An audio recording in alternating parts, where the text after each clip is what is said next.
Chase. I'm a professional storyteller and teaching artist, and I perform, and I also teach storytelling to students and adults. By accident, I was at a teachers conference in New Hampshire, and we had a wonderful storyteller for our entertainment, and I didn't even know the profession existed, but I knew I wanted to do it. And so I started taking workshops and going to conferences, and that's how I started. Well, the woman's name that I heard tell the first time, her name is Roberta Wolfson, and she's from New Hampshire. She had grown up in Africa, and a lot of the stories she told were folk tales that her nanny had told her, and she interwove those with personal tales. Probably not storytelling if I had never heard her, because as I said, I didn't know the profession existed, and at the time I was a preschool teacher and loved doing that, and I might have stayed with that. No, not until I started storytelling. Other than, I come from a very large Irish family, extended family, with cousins too numerous to count, and whenever I was growing up, my mother's brothers and sisters, they always had to tell a song or a joke or tell a story at a party, and so I grew up around that kind of storytelling all my life.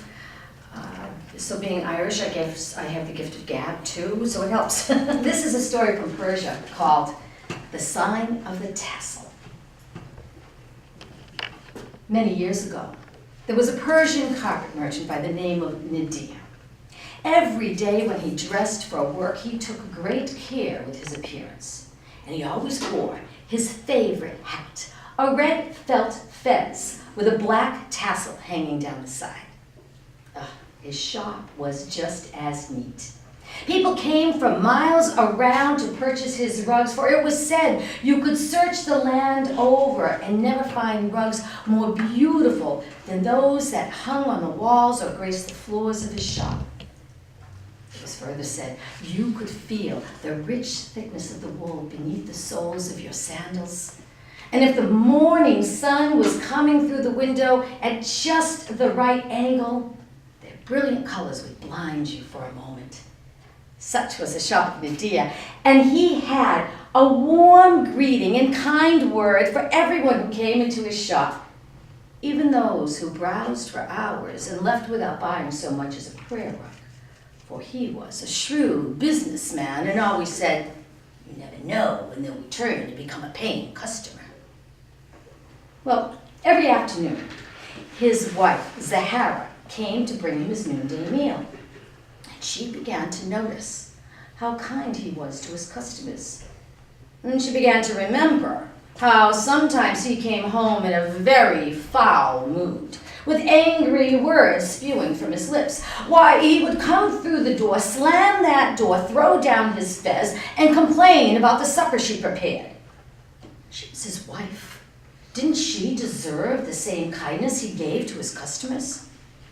And so one night when he came storming into the house, she waited until he was settled in his favorite chair, and she said, "Husband, what angers you so?" "What angers me? I'll tell you what angers me. Those people, they come into my shop, they unfurl my rugs, they spill their cups of chai tea, and then they expect me to sell them a rug for the price of a fig." Well, she thought to tell him that she wasn't the one who made a mess of his shop, but she held her tongue, as she had for years. For now, she had a plan. She walked over to his chair, set down a cup of tea, kissed him on the forehead, and said, "Husband, I've been wondering, you are so wise. Perhaps you could come up with an idea, a sign that you could give me, so I will know when you come home that you have had a difficult day, and then I will not be hurt by any of your unkind words or actions." Now he sat in his chair and stroked his long beard, and he thought for a moment and then a moment more, and he said, "Aha! Here is what I shall do. You know I wear my favorite fez every day. Well, if you see me coming down the road with the tassel hanging down in front of my face instead of the side, then you will know I have had a difficult day. and you should not be hurt by any of my words or actions. Oh, husband, I knew you would find a solution. You are wise beyond words. You know, perhaps you could think of another solution. You see, sometimes I have a difficult day as well. Why, the children of the village run through my vegetable garden, and the dog escapes the yard, and your mother comes for an unannounced visit and spends the entire day trying to tell me how to care for you, her only child. Well, it is nothing but aggravation from morning until night. Perhaps I need a sign as well. Once more. He stroked his long beard and thought for a moment and then a moment more and said, I have it, this is what you shall do. If I come home and I see you have tied a white apron around your waist, then I will know you have had a difficult day. And so it was. The next day, Zahara stood peeking out behind a curtained window, watching for Nadir to come down the road. And as soon as he rounded the corner, she could see that black tassel going back and forth in front of his face like a horse swatting flies. She ran into the kitchen, tied that white apron around her waist, and she stepped outside on the porch and she waited. Well, as he came closer, he looked up and he saw his wife, and he saw the white apron. What to do? He stopped in the middle of the road, reached up, and moved the tassel to the side of his fez.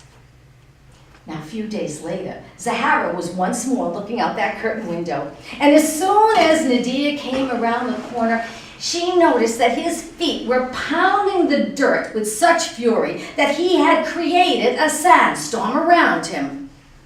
She ran into the kitchen, tied on that white apron, and stepped outside. Now, as he came closer, his steps slowed, and the sandstorm began to settle. And he looked up, and he saw Zahara. Once more, he reached up and pulled the tassel to the side of his fez. Now, third night, the same thing happened. And after a very quiet dinner, Nadir spoke. I would like to discuss something with you, my wife. It's quite a coincidence that when I have had a difficult day, it seems that you have had a difficult day as well. Well, I have had to put aside my anger for yours, for who knows what might happen if we both lost our tempers at the same time. Oh, husband, I hadn't noticed, but as usual, you are wise indeed. Yes, who knows what might happen if we each put aside our anger for the other. Why, we might never argue again. And she began to sip her wine slowly. Nadir sat there and thought for a moment and then a moment more, and slowly a smile began to tickle the corners of his mouth. Then he said, you are right. Who knows what might happen when a husband can put aside his anger as easily as moving a tassel, and he has a very clever wife. And slowly they lifted their glasses of wine and toasted to each other.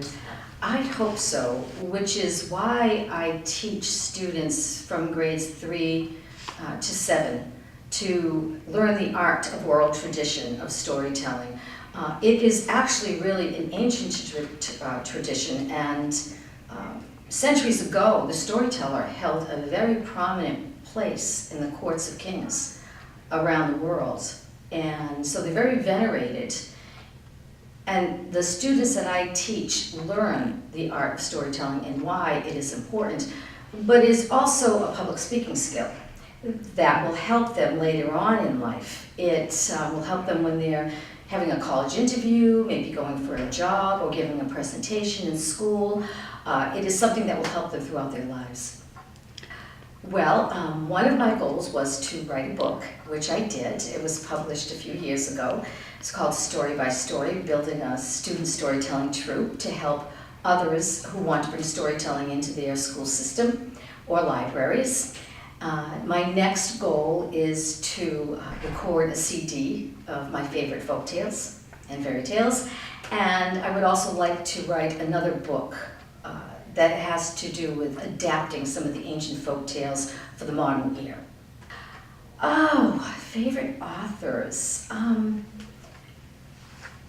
As far as storytelling, I know some of the authors that I love their books that help with the art of storytelling. Doug Littman is a wonderful teller, and actually he's receiving a Circle of Excellence Award this year at the National Conference. I like his work to help you with the skills of storytelling. I also like Margaret Reed MacDonald, who is a folklorist and a librarian, and she's international, has traveled around the world. I like her work as well. But I also like to read different folktales and fairy tales from around the world, from different cultures. It's interesting to see how folktales have traveled. A lot of people think Cinderella is unique to Disney, when actually there's over 500 versions of Cinderella from around the world. So it's interesting to see how each culture puts their stamp on an ancient folktale. My name is David Mello. I'm the Supervisor of Children's Services here at the Fall River Public Library, and have been so for some time now. And how did I get into storytelling? Well, it's kind of a story in itself. Prior to being the children's librarian here, I worked at the South Branch Library for some time.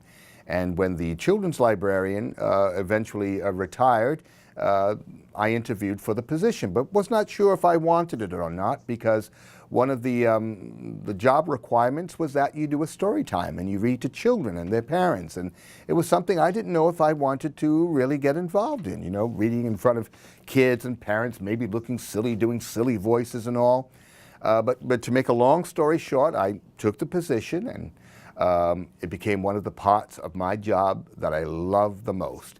And it's one of the aspects of my job that I think is one of the most important aspects, because we're supposed to make reading exciting for children, make reading and books and the whole library experience something that they want to be involved in, something that they want to make a part of their life. And if you can make books seem exciting and storytelling exciting through sharing books with children, I think that's just a wonderful thing to do. And again, one of the most important components, I think, of my job here. He is the icky, sticky monster, and this is his story. Icky, sticky monster is playing hide and seek. If you're feeling brave enough, you can take a peek. Icky, sticky monster is being very naughty. That stinky little monster is hiding in the potty.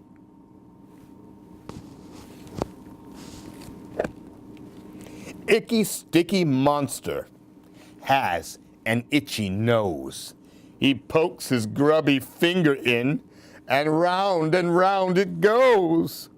Icky, sticky monster pulls out some snotty goo, and because he's feeling very kind, he's giving some to you. Icky, sticky monster has a rumbly, grumbly belly. He's looking for some lunch to eat, something nice and smelly. Icky, sticky monster finds the perfect lunch, a trash can full of gloopy treats and moldy things to munch. And just look in there, I see some old dirty socks, I see fish bones, I see broken eggs. It's disgusting. Icky, sticky monster sits down for a rest. He's feeling very thirsty, and he knows what he likes best.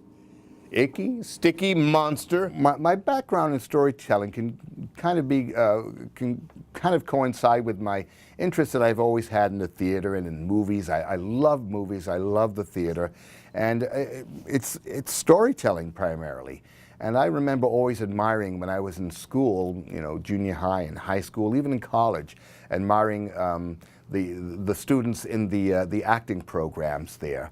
And I always wanted to be on stage, but I never had the courage to step up on the stage and perform. It was only when I graduated from college that I did, as a, you know, working adult. And I was bitten by the acting bug at that time, and shortly thereafter, working here at the library, I was given the opportunity to do, I was invited to do some ghost stories, I remember, for a program on board the battleship Massachusetts. This was probably a good 25, 26 years ago. And the program turned out very well. It got a good reception from the audience. I was invited back the following week to do another program on board the battleship, a Halloween party, another one.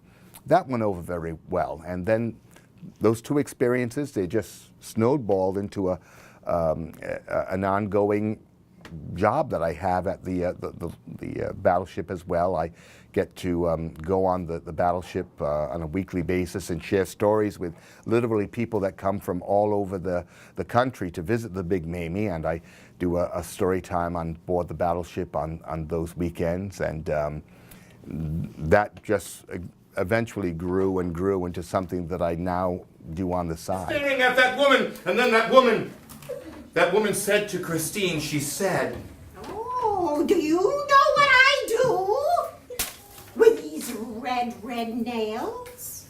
And these red lips?" and Christine shouted out, "No!" And then she slammed the window shut. She raced across the room. She ran right underneath her bed, and that's where she slept that night, underneath her bed, with all her smelly, sweaty socks and sneakers. It wasn't very pleasant. Well, the next night came, and Christine once again got ready for bed. She turned down the covers to her bed, she fluffed up the pillow, she put on her favorite pajamas, the ones with the feet sewn at the bottom, and the pink unicorns all over them. And then she took her favorite teddy bear down from the shelf, that old worn teddy bear with the missing button eyeball and one ear falling off, and she took him over to the window to say goodnight to her friend the moon. And when she opened up the window on this night,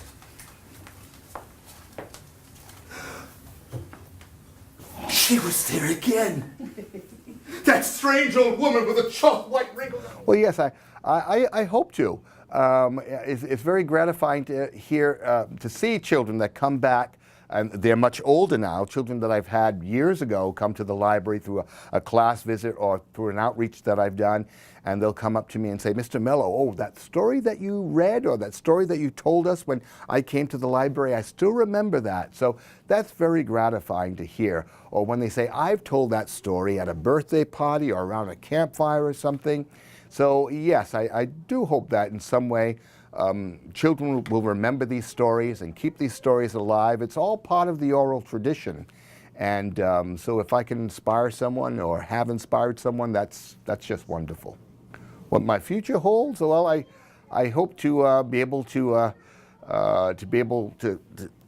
share the excitement that's attached with reading and share books with children for as long as I can, tell my stories for as long as I can, and for however long people will listen. We are the Take Two Tandem Tellers.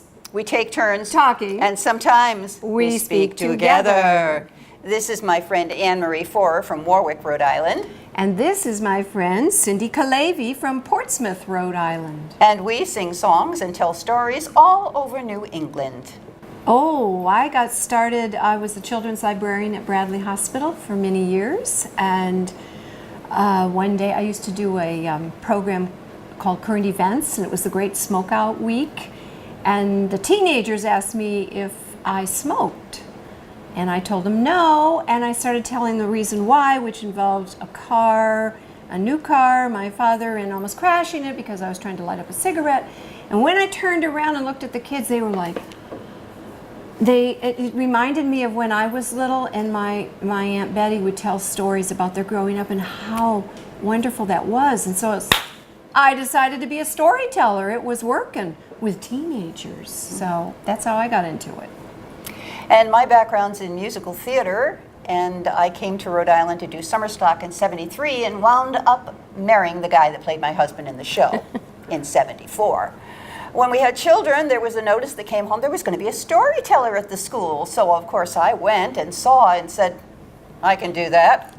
You get to play all the parts. You don't have to audition, and nobody can tell you you're the wrong type. And I had a teenager at one of my shows said, my mom made me bring my little sister, and I thought I was going to hate it, but I really liked all the stories. And that was quite a while back, wasn't it? Yeah. For me. And then we met each other through a storytelling group and decided to start working together on a cable TV show and found that we didn't kill each other in the editing room. So we knew we were a team, and so we started the Take Two Tandem. Tellers. We take turns Talking. and sometimes we speak together. We are going to tell you a story Yes. from Africa. Yes, from Africa. Africa.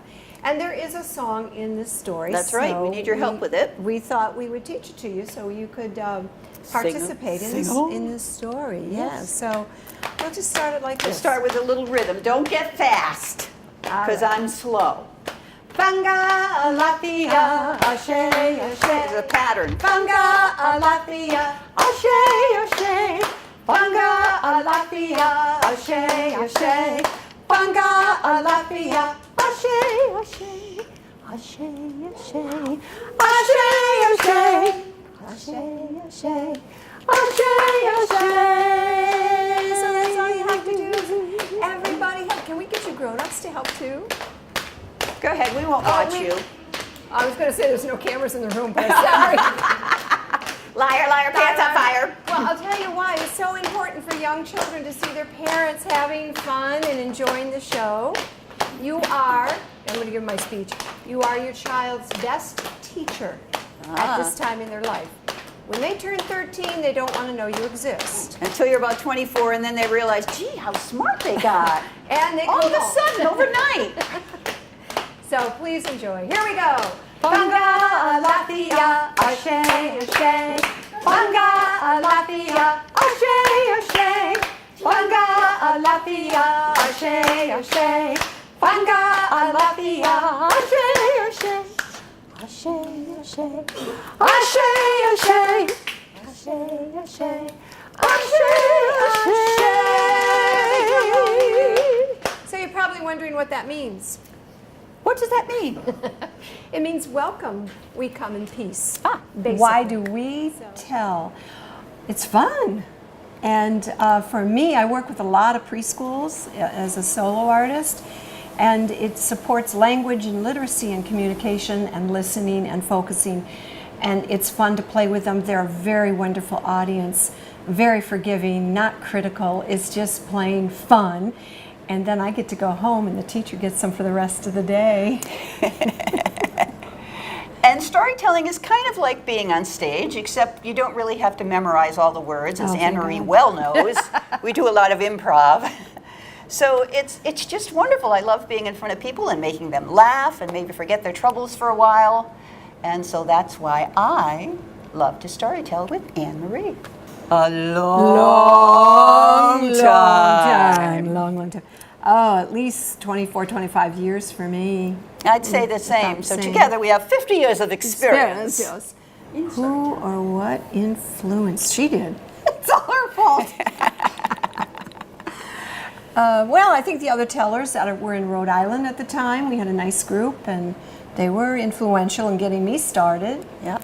And, Well, it was Milbury Birch who was the storyteller at the school yeah. that day that inspired me to find out what storytelling was and getting involved with the Connecticut Storytelling Center and then the Johnny Cake Storytelling Festival. You used to run And a festival too. That's right, the Rhode Way Island back Storytelling Festival for 3 or 4 years till I burnt out. Yeah. And then there was we took a road trip to Jonesboro. Jonesboro, Oh, yeah. where we told on the telling grounds where anybody can tell. So we can But say we could say we told at Jonesboro. Yes, That's we the did. big Yes, we did. national festival. And Little Rest Storytelling, which had been a monthly group. There's Lanes, which I League for the think, Advancement of New England Storytelling. yeah, they've changed their name now. I think they're just New England Storytelling. Yeah, I Yes, guess. we were both on the board of that for a while, and we still do stuff with Connecticut Storytelling. Lot of stuff. We did a workshop at their festival last year, so we get around. This is a story. Well, you explain what pourquoi means. You're so good at that. Pourquoi story. Pourquoi is a French word, and it means why. Why? Why? Why? Pourquoi? Why is the door open? Why? I don't know. Somebody close the door. A pourquoi story answers a question. Why is something the way it is? In this story, it answers the question of why leopards have spots, why turtle has a shell, and how the drum came to be. Let me tell them a little bit about this drum. Okay. Because it has a special name. Yeah, it's called drum.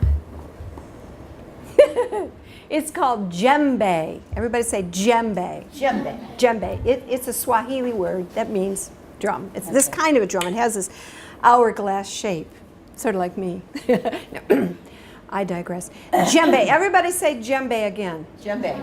All right. What letter of the alphabet does djembe start with? J. Oh, I can't reach it. No, it doesn't. It starts with the letter D. It's a silent D. You know about silent E, right? Well, in Swahili, there's a silent D. So if you're reading a folk tale from Africa, you might come across the word. It's spelled D-J-E-M-B-E, and you would pronounce it djembe, as if it started with the letter J. So that's what this drum actually is called. But I think we should start our story. I think so too.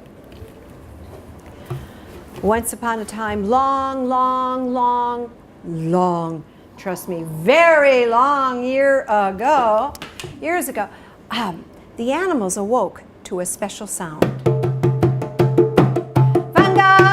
Bored to death, I guess. I can't even begin to I imagine can't what the yeah. answer to that question would be. Where would I be? I'd probably Florida? be doing, yeah, Universal Studios, yes. Halloween Horror Nights. Ah! Yeah. Well, she used to be a tour guide for the ghost tours in Yes, Newport. I was the original ghost host for Newport Ghost Tours, and my husband and I had a history tour that we did, Newport 101, for a while. So I guess I'd probably be walking the streets. And I'd be right Walking behind the her, streets yeah. telling stories. I Hey, you also- want to hear a story? I also do a lot of music, so I'm into bluegrass. I just got back from bluegrass camp Yes, that's right. in West Virginia, so probably I would be doing more music. But this is so much more fun to be with the kids and to mix it all together, and to be with her. She met me down, and we came back together. That's right. I'm sure there's some Nice. kids sitting there thinking, I can do that. And You I- don't have to memorize anything, and there's no test at the end. There's no test. There's no criteria, except that your audience lets you know when you're, well received or not. I've had teachers say to me, "Ooh, I think I'd like to do that when I retire," and I said, "That's great, And there's it also up. been instances where we've done workshops in classrooms, and the child who the teacher never thinks is the best in the class is the one that excels in this, finds their niche. Yeah. I've actually taught it in my neighborhood school for a number of years. Went in, I started with third grade telling, and then fourth and fifth grade, it was fourth, fifth, because they didn't have a sixth, actually groomed them to be tellers, similar to what Karen Chase does. In New Bedford. Yeah, but I did it in Warwick, Yeah, and it was fun yeah. until they ran out of funding. So there you go. And I've gotten some jobs from the Rhode Island State Council on the Arts where I am a folk artist. I'm on their education roster. And so I've gone into schools for a residency. In fact, we both did a school in East Province where the theme was math and poetry. And we were able to meld those two and deliver the goods.